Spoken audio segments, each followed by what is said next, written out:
Good morning. Welcome to the webinar. Your best content is invisible, why organic social media is failing attractions and museums.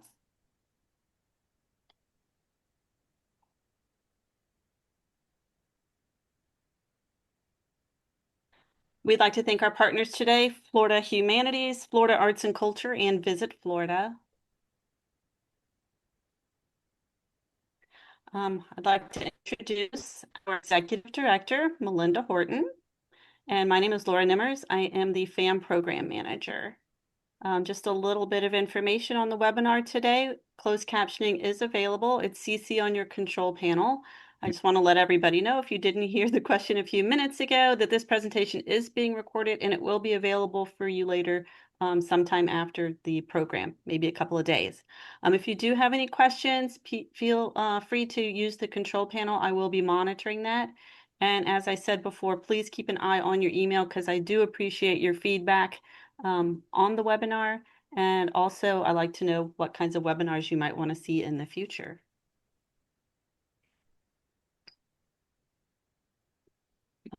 Just a little notice, if anyone's interested or if you want to share it with your colleagues, this week, June 26th at 3 p.m., we are going to have our second Common Grounds informal Zoom coffee chat. This one is going to be on fundraising. I think it'll be really great. The Common Grounds is a new type of webinar we're doing where everybody can kind of just sit with your colleagues and talk about a certain topic. It's very casual. We're not going to have a lot of PowerPoints. It's just whatever you feel you want to discuss related to fundraising. So if you have anybody or if you're interested in that, please join us. Go ahead and sign up for that. And the most exciting news is it is our 40th anniversary. So we're going to have our annual conference. The dates for that are September 22nd through 25th in West Palm Beach. The title for that is going to be Soaring to New Heights.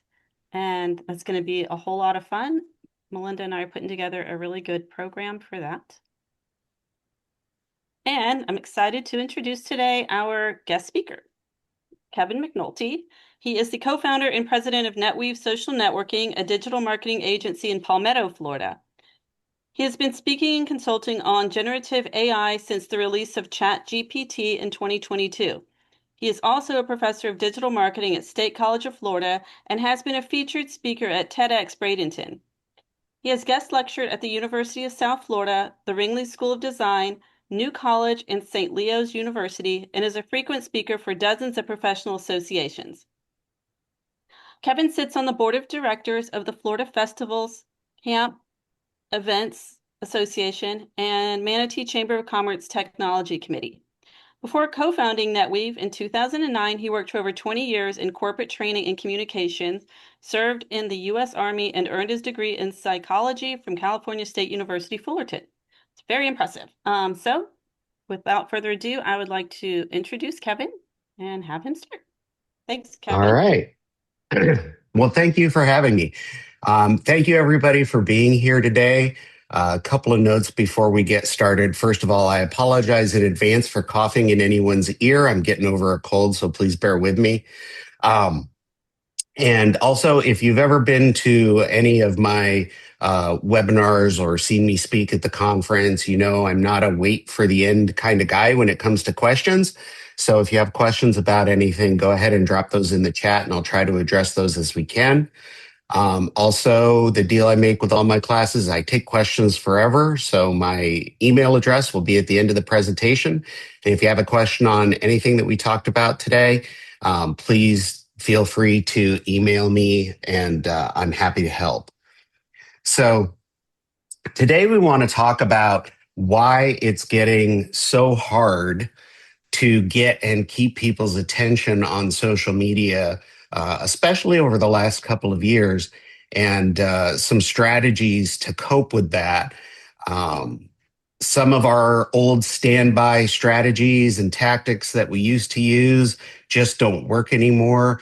Others, turns out, are more important than ever. So let me go over some things about what has changed and then what we can do to keep up.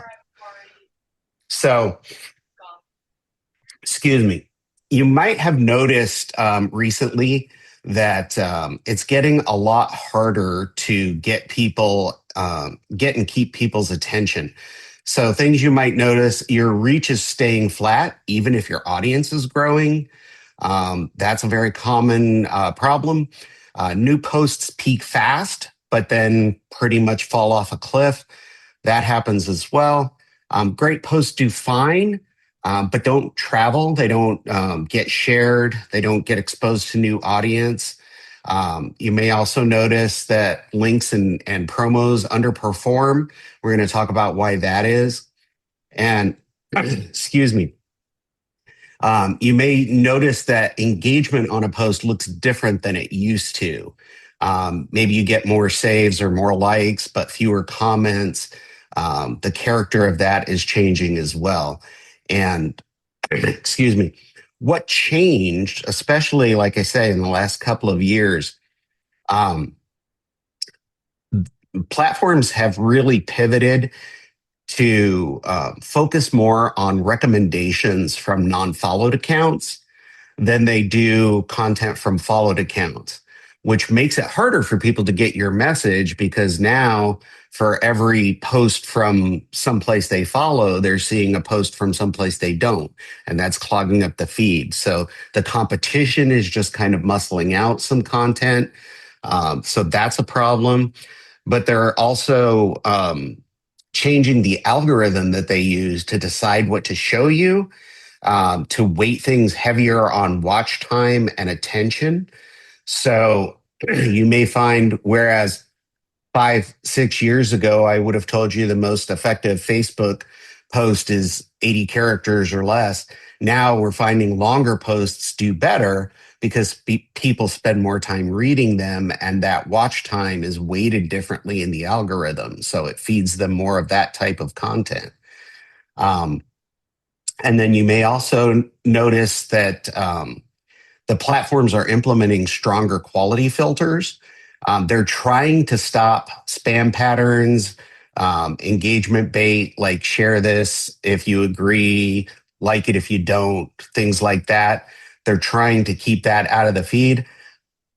I don't know how effective they're being given the amount of spam I see in my feed, but they're trying it and it's presenting new challenges for content creators. And then, excuse me, more user controls to tune the algorithm. So the people that realize those controls are there and how they work can customize their algorithm a little bit further, and it makes it harder for certain content to get in there. And so those are all things that are giving us challenges right now as far as how we get people's attention. The other thing that happened is the rise of generative AI. And that's something we've really seen in the last couple of years has been going hard. There are now on every platform accounts that a human doesn't even touch. They're all generated by AI bots. The images are generated, the stories are generated. Sometimes they're based on something true so that it has a ring of truth to it, and sometimes they don't. And it leads to things that get lots of people's attention, regardless of the fact that it's not true or even real. So, Travis Kelce and Taylor Swift are not pregnant. That's an AI generated image. Dolly Parton did not open a pet haven. That's another AI generated image. Excuse me. Peyton Manning did not adopt a little girl. That's not true. That's an AI image. And not only is it not true that Coca-Cola pulled their sponsorship of the halftime show because of Bad Bunny, Coca-Cola hasn't sponsored the halftime show for over a decade. So all these things are AI generated. Sometimes they're rage bait. Sometimes they're just engagement bait. There are things that they know people will share without verifying whether or not they're real. And that does its own bit for clogging up the feed. That's the kind of content you're competing with now. So the competition expanded massively overnight because they could use AI and software bots to create all these fake accounts that create all this fake content that's now clogging the feed. And so that has presented its own challenges. And at the same time, they've kind of changed the rules. Like we talked about, they changed how the algorithm works. And so it's getting harder and harder for us with our organic real content to make a dent. And so, what can we do about that? Um, the rules that changed in late 2024, several platform changes hit simultaneously. One, Facebook changed how they count things. And so they've changed from impressions and reach to views and viewers. If you regularly check your metrics, you may have noticed that change. If you don't regularly check your metrics, I'm going to encourage you to start because it's the only way you know whether or not what you're doing is working. But when they changed the terms, they also changed how the count worked. And what we saw was across the board, we've seen clients in all kinds of vertical markets with their year over year comparisons struggling because we're no longer comparing apples to apples. How did they change it and what are they now counting? They won't tell anyone, but we know something changed. So that's part of the problem. Part of the problem is what I call the TikTok effect. TikTok's algorithm was so good at feeding people content that they wanted to see that people stay a long time on the platform. So now everybody else is trying to reverse engineer that, and they're sending you more recommended content than there are content that you actually signed up to view in a lot of cases. And so that, of course, is presenting its own challenges because now you have to compete with that as well. So there's more recommendations and less guaranteed reach. You used to be able to kind of count on a certain number of your fans seeing something, and now it's a little bit more of a struggle. Also, news has become less central to most of these platforms. They've really gone away from news and more towards entertainment. Which means it's harder for you to get stuff out in a timely way when you're trying to get announcements out to your folks or limited time offers or things like that. And then the newsfeed algorithms are changing what they see as priority signals for content. It used to be that the most helpful thing you could get was a share. And that's still true because it's the only way to get your content in front of a new audience. But they have shifted the priority to count more on comments and less on shares. And so it's more important than ever to get some sort of engagement prompt into your content, a question that people can respond to, or join us in congratulating, give them a reason to get down in the comments and say something. If you're not asking questions or giving those engagement prompts, then why do people need to comment? They might give you a like because they like the post, but they're not going to get down in the comments and participate unless you're inviting them to. So that's another struggle for us. Excuse me. If you don't know anything else about social media and it is your job to either manage your social media for your museum or to manage the person who does, the one thing you need to understand more than anything else is the newsfeed algorithm. The newsfeed algorithm is what the platform uses to decide what to show people. And it does quite a bit of gatekeeping. For instance, on Facebook, if you are the average person who logs in once a day to Facebook, there are probably about 1,500 different stories that Facebook could drop in your news feed, and they pick 50. And up until a couple of years ago, you could count on at least those 50 being from pages you follow or people you know. Now it's about 30 from people you know and pages that you follow, and 20 recommendations, and then, of course, ads. So, again, there are just fewer spaces for our content to occupy. Also, how the algorithm works has changed over time. When it first started back in 2013, I want to say, the newsfeed algorithm on Facebook, it was called EdgeRank, and it had 3 variables. It had time decay, affinity, which is how much you interacted with the post, and content weight. Videos weigh more than photos, etc. Now we're well over 100 variables, and AI is involved in looking at what kind of content you look at, how long you look at it, how quick you click on it, how you engage with it, how your friends engage with it, what kind of content it is, and it just goes on and on.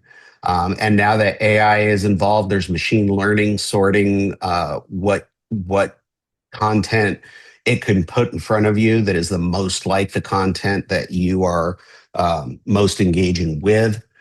And I think probably at this point, with AI involved, even the engineers that run the algorithm probably don't understand every in and out of how it works anymore. So, one thing that we do know though is that it is now rewarding longer posts because watch time has become a significant factor in the algorithm. And so what we're finding now is sometimes our longer posts are actually performing better because of this. Even if they don't read the whole post, even if they only read the first paragraph or two, that's still more time than they would have spent on a post that maybe only had one line. And so we're finding that helps us. We also do a lot of testing to see what kinds of content people are engaging with. For instance, one of our clients is the Commemorative Air Force. They're the world's largest flying museum. They fly aircraft all over the country, mostly World War II and Korea era aircraft. And we used to just put pictures of airplanes, and those did great because people love the airplanes.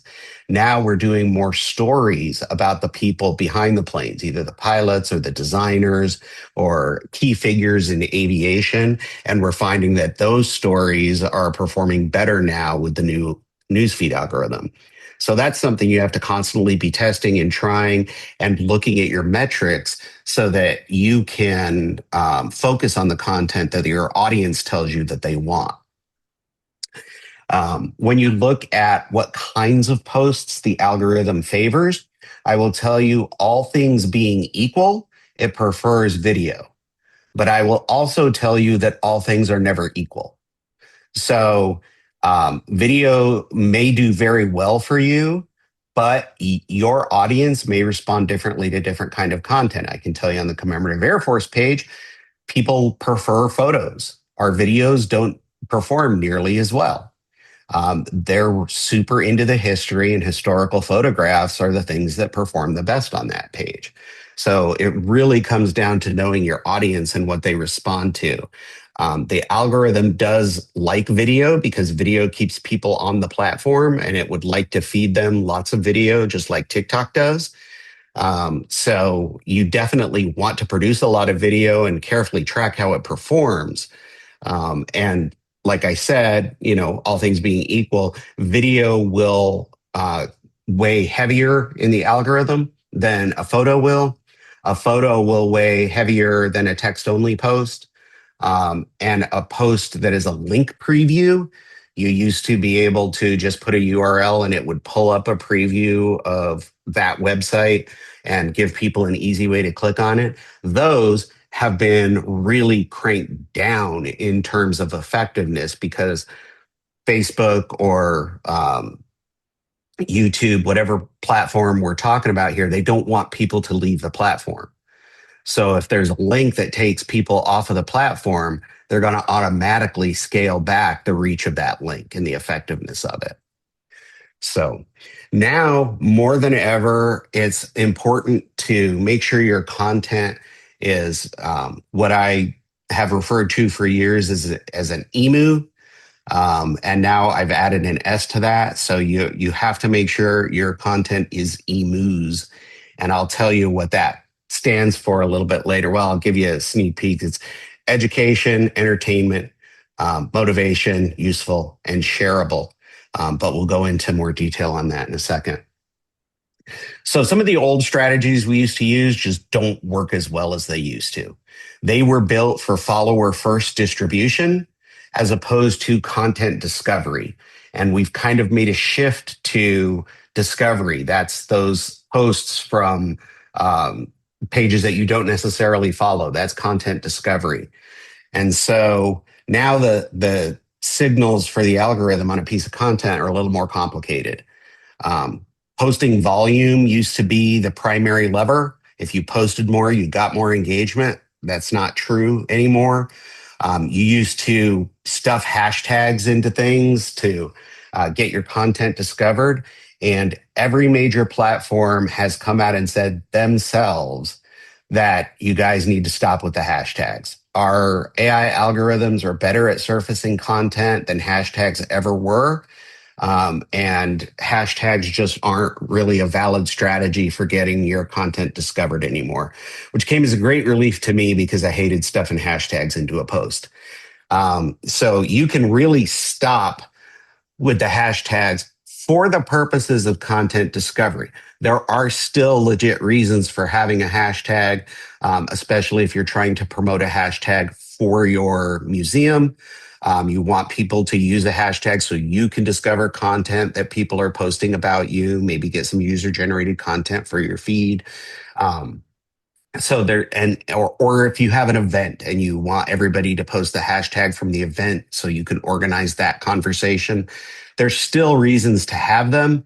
Content discovery just isn't one of them anymore.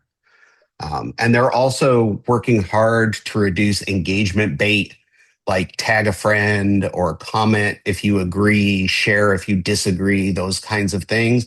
Those will actually penalize you in the algorithm now.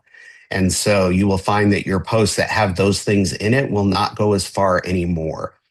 And the trick that people went to right away when this first started happening was they would put it in the photo. They just put a graphic on top of their photo that said, comment if you agree, share if you disagree. Well, now we've got AI and AI can read. So even if it's in your graphic now, it's still going to affect the performance of that post because AI will check your image for those kind of cues as well. Link first posts, we talked about, they're really been throttling back on that. And it's bad. And you may have noticed some of your favorite pages doing something like link in the comments, like check the first comment for a link. What they're trying to do is overcome that newsfeed algorithm bias that chokes back the performance of posts with a link in it.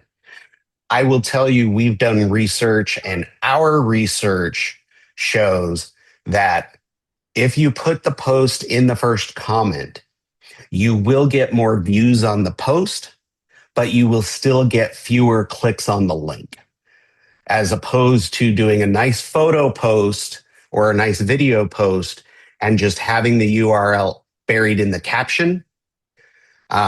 If you bury it in the caption, it will affect how many people see it, but not as much as the old posts where you would just put the link and let it make its own link preview.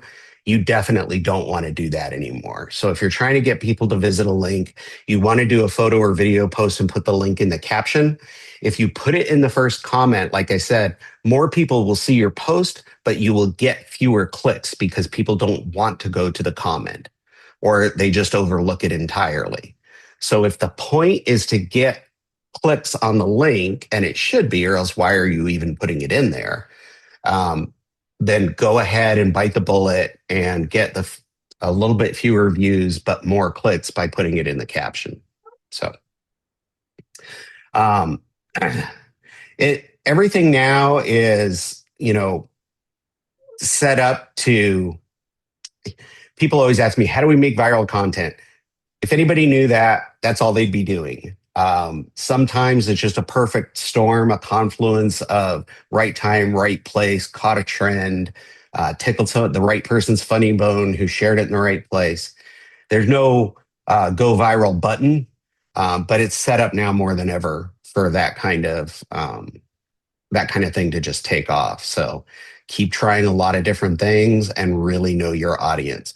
But I will tell you, if you've ever had a piece of content go viral and have a lot of success, I will tell you, anybody can get lucky once. The analogy I use all the time is anybody can win a poker tournament. But if you want to make a living playing poker and grind it out day after day, then consistent quality is going to serve you better than getting lucky with a viral post. And that's true in social media as well. Consistency is going to pay off for your brand more than anything else. So you might be thinking, well, now how do we game the algorithm? And I will tell you, I've been giving this advice from the beginning. Don't game the algorithm. Focus on providing quality content that your audience likes, and the algorithm will sort itself out. Stop worrying about being good and stop worrying about looking good and start actually being good. That's the best way to solve all of these problems. It may not set the world on fire, but you will have a consistent audience who appreciates and follows your content. This advice, by the way, also applies outside of social media. It now applies to search more than ever, because now that we have AI assisted search, we're finding that a lot of people just look at the AI response and go on with their business. So 60% of Google searches right now end without a click. People just read the AI summary and go about their lives. How do you make sure you're the authority for the AI assisted search? You're the site where AI gets its answer. You do that by actually being good, because AI looks at the whole picture. It not only looks at your website, it looks at who else links to your website, who talks about you online, how good your reviews are. It looks at all of that to build its picture of the world. So you have to actually be good. You have to be good in all those places to come up with it. But that's a whole nother class. But I will tell you, don't worry about gaming the algorithm. Gaming the algorithm has always been an arms race, because we figure out how the algorithm works, people figure out ways to game it, and then the platform realizes people are gaming it and they change the algorithm. And it's just an arms race. It just keeps going. Like, we figure out the algorithm, figure out a way to game it, they change it, and then it just keeps going back and forth. Just focus on your audience, give them what they want, and do it well, and things will take care of themselves. Excuse me. So let's talk about those emus now. Emu is just a mnemonic I invented to remind people where their content should live for the most part. Your content needs to be entertaining or educational. Either one will work. Motivational or useful. If it's one of those three things, it will do okay, may even do very well. If it's not one of those three things, it typically won't do well. And then I've added the S to that to indicate that now shareable, because we've changed the focus to content discovery, getting your stuff shared, especially getting it shared in Facebook groups, is a great way to get new visibility from people who don't already follow you. And so whatever you put out should be shareable as well. So I was telling you about those stories, the on this day in history or the bio of this famous aviator.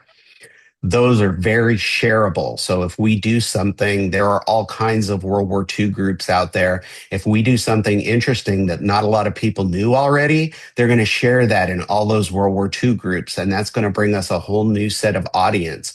And when people react to one of your posts, if they don't already follow you, you can invite them to follow your page. And that's how we keep pages aggressively growing. So shareability is becoming more important than ever, because we live in this content discovery world now. But I tell people, if you're the social media manager, you got to think about it like you're programming a television station. People are not going to tune in if all you show is commercials. But if you do a good job of engaging them, entertaining them, educating them, solving a problem for them, they'll put up with the occasional commercial, right? Because at the end of the day, we're all businesses and we all have business goals. And your social media program should absolutely be tied to business goals, and everything should inform that. And so there are ways to do that with content that is emu. But sometimes you just got to put up an ask. You just got to buy tickets, you know, come to the gala, whatever it is that you're doing, that you do have to do those asks. And if you do a good job the rest of the time with this content they enjoy, they'll put up with that occasional ask and may even respond to it. But it's a really kind of an 80-20 game. You can't, every post can't be, hey, come see us. Hey, buy an annual pass. Hey, get tickets. Hey, attend our event. You've got to provide them with value. What you want to say as a content creator is really kind of irrelevant. When it comes to social media, it's what your audience wants to hear. And so your challenge as a marketer is, how do I put content that they want to consume? How do I work my message into that? And you have to do a good job of that if you want people to stick around.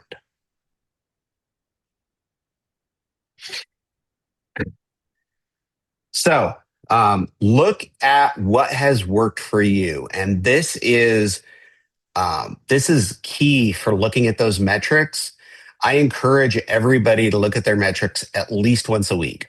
There are two basic categories of metrics. There are page performance and post performance. You should know just in general how the page is performing, how many people are visiting, how many people are engaging. But you should also look at that post performance and see how those posts um, are performing with your audience, and then look for commonalities. Our top 25 posts, is there a lot of video in there? Maybe our audience prefers video. Are they the same day of the week? Are they the same time of day? Maybe our audience in the evening is more engaged than our audience during the day. But look for those commonalities so that you can kind of fine tune your comment. Um, this is one, the Bishop Museum in Bradenton is one of our oldest clients. And this is one, and we always tease around the office that, you know, we could do the best researched history or natural history post in the world. We could do a great planetarium post. We can do, what's happening in the sky, stellar observations. We could do Bradenton history, or we can just post a picture of a manatee, because the picture of the manatee is going to crush everything else. So we know that to be true. So we know when we get videos of our manatees, it's going to do very well on its own. This particular manatee just eating some lettuce got 2 million views, 82,000 likes, 2,000 shares. And so it's a little frustrating when we still have to do all those other posts, and we know it's an uphill battle when all we need to do is post the picture of the manatee.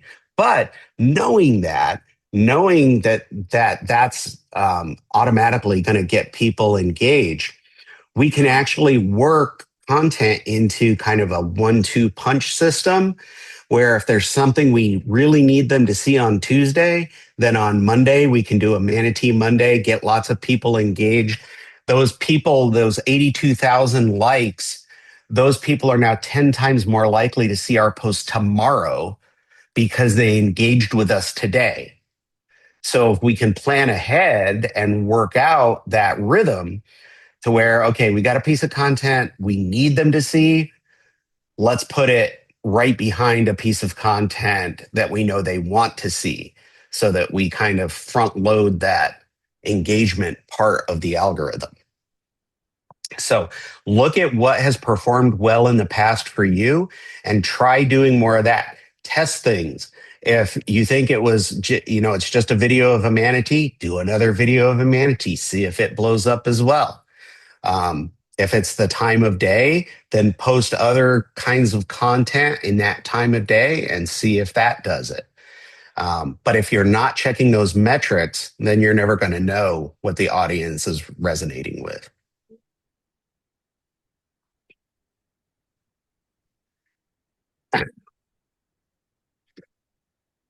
Okay, so how do we get there? We know what all the problems are now. How do we navigate this so that we can start getting seen again, or keep getting seen if we're struggling to get there?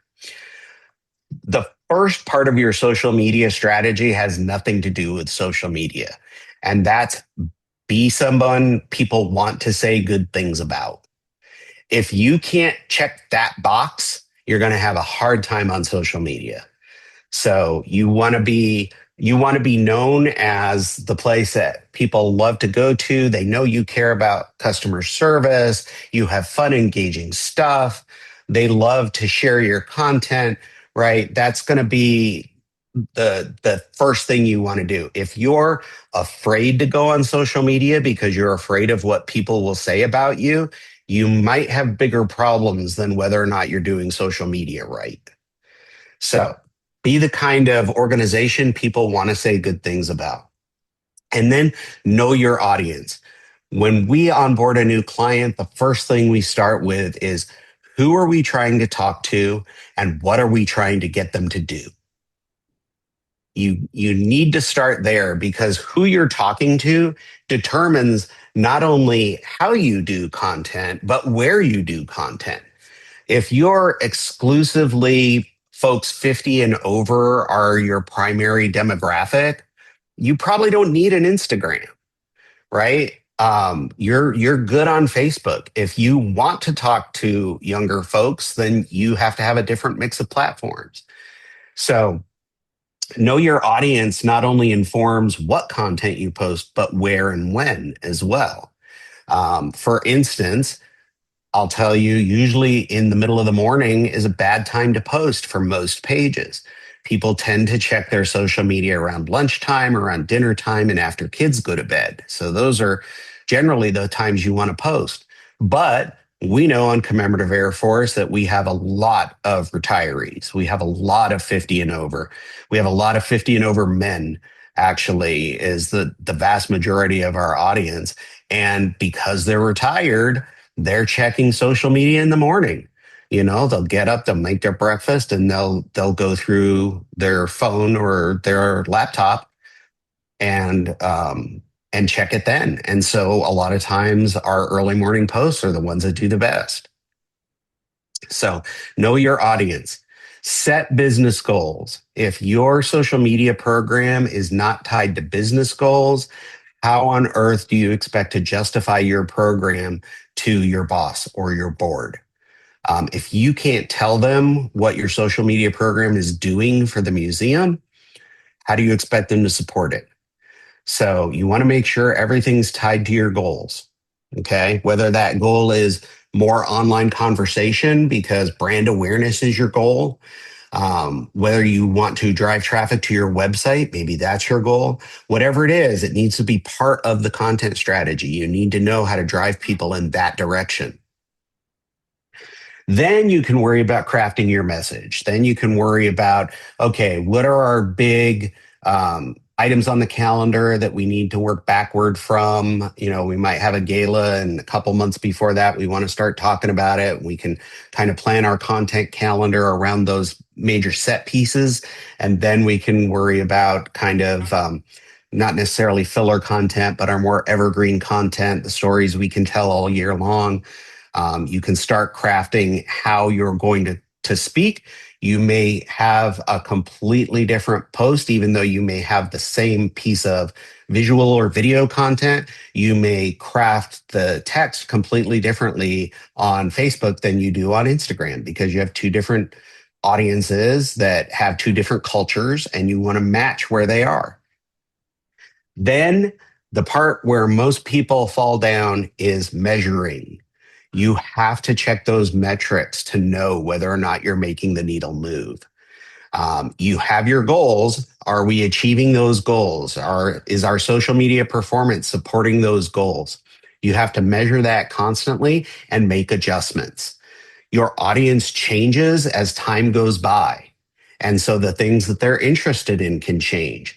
The newsfeed algorithm, as we just talked about, changes enormously. You need to make changes to support that. You may have to do more video content now. You may have to do longer posts now. You have to be able to make those adjustments. And then you repeat the loop. With our clients, we generally will do a weekly call with them to talk about what's coming up, what we want to focus on, how the last week performed, et cetera. But once a quarter, we'll sit down and do a strategy call where we have all the stakeholders in the room and everybody from the NetWeave team. And we talk about, okay, last time we got together, here's what you told us your goals were. Here's what we measured, and here's how that supports those goals. Now, are you seeing the same thing on your end? Are we doing what you said you wanted done? Is it time to change that? Are we going to have different goals in the coming quarter? And if we are, then we need to talk about how we're going to change our approach to support those. And you want to constantly be closing that loop because it's not just a set it and forget it thing. Your audience is changing, your content is changing, your institution is changing. So you want to make sure you're doing that measuring and adjusting and then repeating this whole loop. Do we still know our audience? Does our key demographic on social match our key demographic in customers? Goals. Do we still have the same goals? Are we changing them? Are we still on the right platforms? Are we still crafting the message appropriately? Measure and adjust and repeat and keep doing that. I would say strategy takes a check-in once a quarter.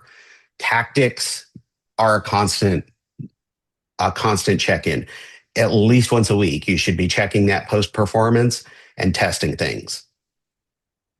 Because you don't necessarily have to worry about things like how many audience members we have week to week. Though that you can rely more on a broader trend over a longer period, but you definitely want to see how the content is performing. So, pro tips for that, ABT, always be testing. Just because you know what works does not mean that's the only thing that works and doesn't mean that something else might not work better. So you have to always be testing. And by the way, that's kind of how the newsfeed algorithm works with your content too. It will take, when you post, it will immediately send that content out to a small subset of your followers. And based on their reaction to it, it will decide how many and who to send it to in the next iteration and the next. So the newsfeed algorithm is testing your content too. So always be testing, always try new things. It may not work. Sometimes we put our heart and soul into something and it just goes over like a lead balloon.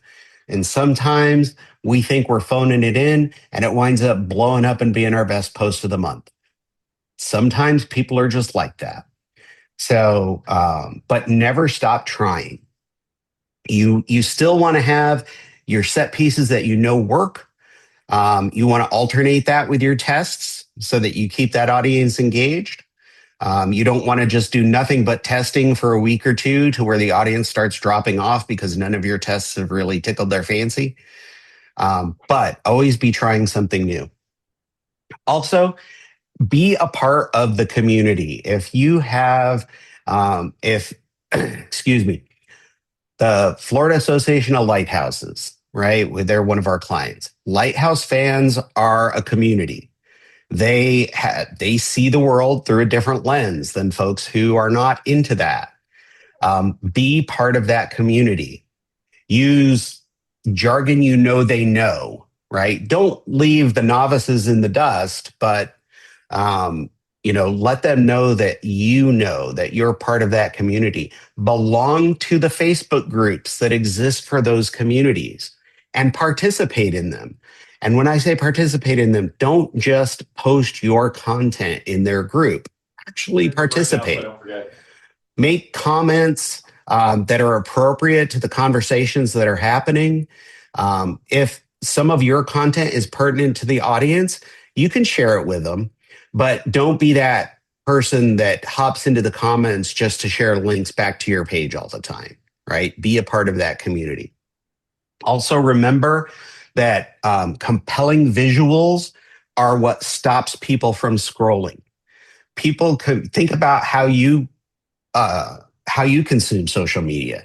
We're sitting there flipping through our phone, and your whole job as the social media manager is to stop their thumb. You need them to stop and look at something for a. Thank you, John. You need to stop their thumb scrolling so that they stop and look. So your visuals have to be engaging. If all your visuals are graphics and they all look like flyers on a bulletin board, people are going to assume that's an ad and they're just going to scroll right by it. You need something that gets them to stop and look. So remember that compelling visuals need to go with all your posts. We talked about ABT, also ABG. Always be growing your audience. I guarantee you, your audience today is not the same people that were your audience 1 year ago. It constantly changes. People who don't interact with your content start seeing less and less of it until they stop seeing it altogether. And they may not even realize you've disappeared. They may one day say, wow, I'm not seeing anything from the museum anymore. I wonder why that is. Well, it's because they never engaged with the content. So always be growing your audience. Make sure in your facility that everyone who's in your facility knows what social media platforms you're on and encourage them to follow, encourage them to share their day at the museum on social media and tag you. It should be in everybody's email signature from your organization, what social media platforms you're on. And you should be, if you have the budget, and I realize not everyone does, but if you have the budget, you should be running page like ads on Meta. You should be running profile promotions on Instagram so that new people are seeing you.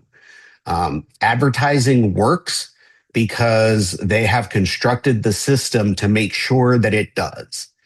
And so if you have any budget at all, you can allocate to advertising on social media, you absolutely should. And one of those ads should be kind of an always on. It could be a low budget, could just be $1 or $2 a day, but kind of an always on page like ad that brings new people to your profile. And again, if you get a piece of content that blows up, go into the reactions. If there are people in there reacting to the post who don't already follow you, you can invite them. And that's how you grow an audience. That especially works well with advertising because with advertising, you're guaranteed that people will see that post who don't normally see your content.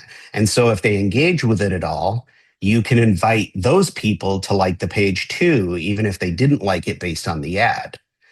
So it works great with advertising too. And in fact, I will tell you that the most effective ad placement on Meta is usually in the Facebook news feed. It looks like a post, and that will be an effective placement for the ad. A lot of people don't even realize they're ads. They just think it's a post they got served because Facebook thought they'd like it. So they will react to it just like they react to a normal post. And that being the case, I will tell you that if it wouldn't have made a good post, it's not a good ad, right? If it would make a good post, it'll be a good ad. The content should be able to stand on its own. So keep that in mind. Don't be afraid to allocate some budget. It does not have to be a lot of budget. There probably isn't a more affordable method of advertising for you right now than social media ads. And every platform has a self-serve ad platform. Anybody can go do ads, or you can hire an agency. We do ads for folks all the time. Excuse me, but don't sleep on the occasional boosted post. Don't sleep on the occasional ad campaign. The nice thing about those is that you can target groups with really fine control. And so it's a great way to get a target audience. When you're testing, make sure you're looking at those metrics. We talked about that. There are third-party platform tools that will put all of your metrics in one place. We use one called Sprout Social. It's not the cheapest one out there, but it has probably the best reporting out there. And it's nice for us because we can run all of the inboxes. We can schedule all of the messaging from one place. We don't have to go log into every platform to check it or to get our metrics. So check out those third-party platforms. We talked about being a part of the community. Make sure you're actively engaged there. And make sure you're paying attention to what they're talking about because that can inform your content as well. We talked about compelling visuals. A story, a photo, a picture is not worth 1,000 words. A picture is actually worth 60,000 words because your brain can process an image 60,000 times faster than it can read text. And so those compelling visuals are going to be thumb stoppers. And that's what you want to focus on. And that's what the algorithm prefers. It prefers video first, photos second. So make sure you're covering that content. And like I said, do not sleep on the meta ads. This is one for Commemorative Air Force. We sell rides in these airplanes. That's how we raise money to keep them flying. So if we're going to a town where we're going to be doing rides, we do an ad within 50 miles of the airport for people who like aviation and who like history and who live in the top 50% of zip codes by income. So we know they probably have the money for the ride. And by doing this, we sell 40% of their rides in by Facebook ad. So when you look at what the income that brings in, they're getting a 16-to-1 return on investment for what the ads cost versus what they bring in. So do not sleep. Growing your audience, we talked about that. This is the illustration of inviting folks who have reacted. If you are doing contests and promotions to grow your audience, it's not necessarily a bad idea, but make sure of a couple things. First of all, every platform has different rules for contests. Make sure you are following them. You don't want to get your page shut down for overlooking a simple rule. There are ways to do it within the rules, just fine. So know what the rules are. And make any prizes appropriate to your audience. If you're just going to say, hey, when we get to 10,000 followers, we're going to give away an iPad. You're going to get a lot of people who follow your page because they want a free iPad. And as soon as you give it away, they're gone. Right. So make it something that your audience would actually enjoy. Do a Ticket Tuesday promotion. We're giving away a pair of tickets. Just comment if you won the tickets, who would you bring? Notice I didn't say tag a friend. But as soon as they type that person's name, Facebook's going to offer to tag them anyway. And so you'll wind up getting a bunch of tags and comments, which brings new people to the conversation, right? So there are ways to do that. Just make sure that those giveaways are audience appropriate. And keep in mind, the state of Florida has very particular rules around contests and sweepstakes. Know the difference, know which one you have, and make sure you're abiding by those rules. If your prize is over $600, by the way, there's going to be taxes involved. So make sure your rules say who's paying those taxes. If it's the winner, they don't want to get a surprise tax bill because you gave them a prize that was valuable. So make sure you address all that stuff. Make sure you are listening to what your community says. Look at what your competitors are doing. If they're smart, they're looking at you, right? Grandma always said you got two ears and one mouth because you should be listening twice as much as you're talking, right? Do that. Make sure you have Google alerts set for your brand name, for your principal leadership. Make sure if their name comes up in the news, you want to know about it first. And if you have the budget, you can get a sentiment monitoring program that will tell you if somebody is bad talking you or talking great about you. But at the very least, you should be setting those Google alerts and checking social media for mentions of you and knowing what people are saying about you because they're not necessarily always holding that conversation on your social media. Could be anywhere. So make sure you're running those searches. All right. I didn't see any questions in the chat, but if you have them now, happy to answer them. Also happy to answer them forever at this email address. So just email kevin@netweaveonline.com, and I'm happy to answer any questions you have about social media or AI.